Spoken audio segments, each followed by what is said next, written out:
How to create post on edits and Instagram app.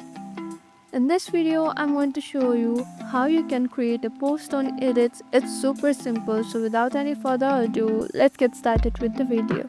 First thing first, open your edit app on your device and make sure that you are logged into your account. Once you're inside the home page of edit app, tap onto this plus icon. If you're using edits app for the first time after you downloaded it, tap on this allow. Now choose whatever photos or videos you want to post. I'll choose this one and tap on this tick icon. From here you can do voiceovers, add captions, overlay, sound fixation, cutout, stickers. You can also add audio from here.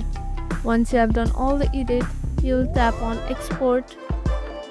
Now you can share this into your Instagram, and that's it. This is how you can create a post through your edits app. If you found this video helpful, don't forget to hit on that like and subscribe button, and also hit on that notification bell icon so that you won't miss any of our upcoming videos. That's all for today, and I'll see you in the next video.